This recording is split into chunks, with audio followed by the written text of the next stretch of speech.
মুর্শিদাবাদে রামনবমীর মিছিলে হামলা চালানো হয়। মুর্শিদাবাদের শক্তিনগরে এই ঘটনায় বেশ কয়েকজন আহত হয়ে মুর্শিদাবাদ মেডিকেল কলেজে ভর্তি আছে। এই ঘটনা নিয়ে ইতিমধ্যেই বিরোধী দলনেতা শুভেন্দু অধিকারী রাজ্যপালের হস্তক্ষেপ চেয়েছেন, দাবি করেছেন জাতীয় তদন্তকারী সংস্থাকে দিয়ে তদন্ত করানোর। একই দাবি করলেন সুকান্ত মজুমদার। তৃণমূলের পেছনে আছে উদ্দেশ্য একটাই, সেটা হচ্ছে মাইনরিটি ভোটকে কনসলিডেট করা, এবং সেই ইচ্ছে নিয়ে তৃণমূল কংগ্রেস এই প্ল্যানিং নিয়ে বহু জায়গায় চেষ্টা করেছিল, সব জায়গায় সফল হয়নি। এই একটা জায়গায় সফল হয়ে গেছে, কিছু মানুষ ভুল বুঝে রামনবমীর মিছিলে হামলা করেছে, কিন্তু এটা চলতে পারে না। এর জন্য আমরা এনআইএ তদন্ত চাই।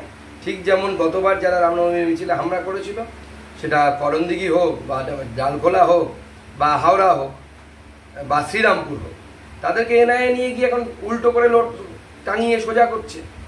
এদেরকেও তো সোজা করবে, চিন্তার কিছু নেই। এদেরকেও এনআইএ ধরবে, এনআইএ তদন্ত চায় এবং এদেরকে উল্টো টাঙিয়ে ছাল ছেড়ানো হবে।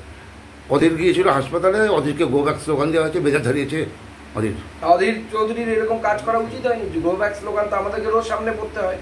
আমাদের সভাপতিকে অধীর চৌধুরী ধাক্কা মেরেছে, তার ছোট কেটে গেছে। এই ধরনের আচরণ করলে কীভাবে? তাহলে তো অধীর চৌধুরী এখন নেতা হয়ে উঠতে পারে, গুন্ডাই থেকে গেছে। গত বছরও হাওড়া, রিষড়া এবং ডালখোলাতে রামনবমীর মিছিলের উপর হামলা হয়েছিল। কলকাতা হাইকোর্টের নির্দেশে জাতীয় তদন্তকারী সংস্থা এই ঘটনা নিয়ে তদন্ত করছে। বেশ কয়েকজনকে গ্রেপ্তার করা হয়েছে হাওড়া এবং ডালখোলা থেকে। আর এই গ্রেপ্তার নিয়ে প্রশ্ন তুলেছেন খোদ মুখ্যমন্ত্রী মমতা বন্দ্যোপাধ্যায়।